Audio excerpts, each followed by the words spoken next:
Mission 23 के लिए BJP के चाणक्य अमित शाह पूरे तरीके से तैयार नजर आ रहे हैं और शायद इसीलिए बार बार मध्य प्रदेश में अमित शाह पहुंचते हैं कि भारतीय जनता पार्टी को किसी भी तरीके से 23 में चुनाव में जीत दिला सके। दरअसल बार बार आखिरकार मध्य प्रदेश में गृह मंत्री अमित शाह क्यों पहुंच रहे हैं, इसके तमाम मायने निकाले जा रहे हैं। राजनीतिक गलियारों में भी चर्चा है कि इस बार का चुनाव शिवराज सिंह चौहान के नाम पर नहीं लड़ा जा रहा है, बल्कि इस बार का चुनाव प्रधानमंत्री नरेंद्र मोदी के नाम पर और बीजेपी के काम पर लड़ा जा रहा है। लेकिन ऐसा क्यों है? क्या शिवराज सिंह चौहान के नाम से बीजेपी परहेज करने लगी है?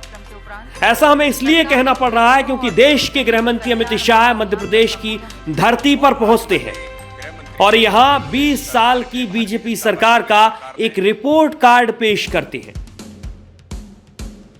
इस रिपोर्ट कार्ड को पेश करने के बाद तमाम तरह के सवाल भी गृह मंत्री अमित शाह के द्वारा दागे जाते हैं। गृह मंत्री अमित शाह एक से बढ़कर एक तीखा हमला कांग्रेस और पूर्ववर्ती कमलनाथ सरकार पर करते हैं और उसके बाद शुरू होती है मध्य प्रदेश में आरोप प्रत्यारोप की राजनीति। दरअसल गृह मंत्री अमित शाह ने भारतीय जनता पार्टी की सरकार की 20 साल की उपलब्धियों को गिनाकर एक रिपोर्ट कार्ड पेश किया। आत्मनिर्भर राज्य बनाने की दिशा में हम काम करेंगे। गरीब कल्याण महाअभियान रिपोर्ट कार्ड 2003 से 2023 तक का पेश किया गया है, जिसमें बीजेपी की तमाम योजनाओं का जिक्र किया गया है और बाकायदा खुद गृह मंत्री अमित शाह ने कहा है कि बीजेपी ने बीमारू राज्य से बेमिसाल राज्य मध्य प्रदेश को बनाया है। जो मध्य प्रदेश कभी बीमारू कहा जाता था, हर क्षेत्र को पिछड़ा माना जाता था, आज विकास के दृष्टि से हर पैरामीटर में मध्य प्रदेश आगे दिखाई पड़ता है और कभी जिसको बर्बाद कर राइट ऑफ किया गया था वो आज समृद्ध और खुशहाल राज्यों की श्रेणी में आया है। यहाँ पर शाह ने अपने संबोधन के दौरान शिवराज सिंह चौहान की सरकार के कसीदे पढ़े और एक से बढ़कर एक योजनाओं का जिक्र किया। यहां तक कि पूर्ववर्ती दिग्विजय सिंह सरकार के साथ कमलनाथ सरकार पर ऐसे हमले किए जो वाकई में भारतीय जनता पार्टी के साथ कांग्रेस को भी जवाब देने के लिए मैदान में लेकर आ गए।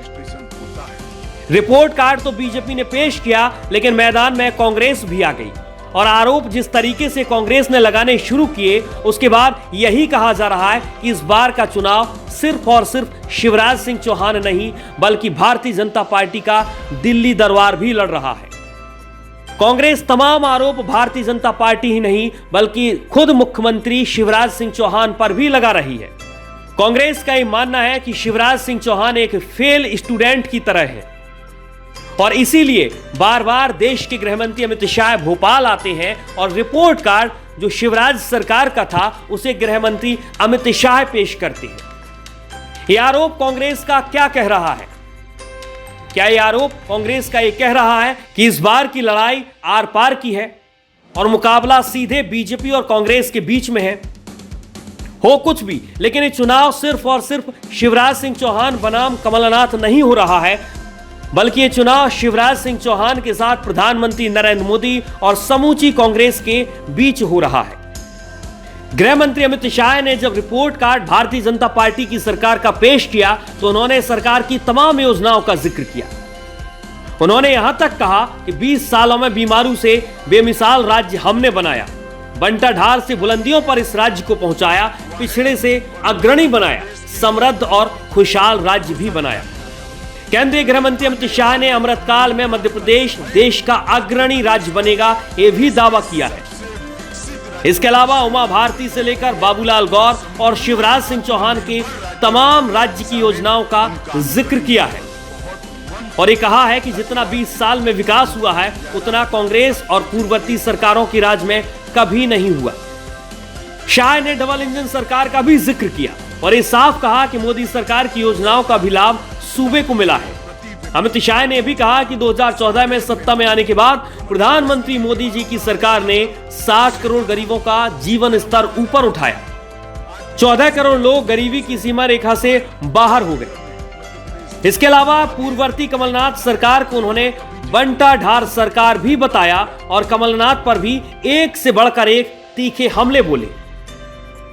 पूर्ववर्ती कमलनाथ सरकार ही नहीं बल्कि देश की पूर्व कांग्रेस सरकार का भी जिक्र अमित शाह ने किया और 55 साल के साथ मनमोहन सिंह से लेकर सोनिया गांधी तक का जिक्र किया है। अमित शाह ने अपना संबोधन पूरा किया, रिपोर्ट कार्ड पेश किया तो मैदान में कांग्रेस नजर आई और कांग्रेस जिस तरीके से भारतीय जनता पार्टी पर आरोप लगाती नजर आई, उसके बाद अब यही कहा जा रहा है कि चुनाव बहुत आगे निकल चुका है और शायद इसीलिए बार बार गृह मंत्री अमित शाह कमलनाथ और दिग्विजय सिंह का जिक्र भी करने लगे हैं। लेकिन आने वाले समय में क्या होगा, क्योंकि आने वाले समय में प्रधानमंत्री नरेंद्र मोदी की भी मध्य प्रदेश में मौजूदगी होगी। देश के तमाम बड़े कद्दावर नेता भी भारतीय जनता पार्टी के मध्य प्रदेश आएंगे।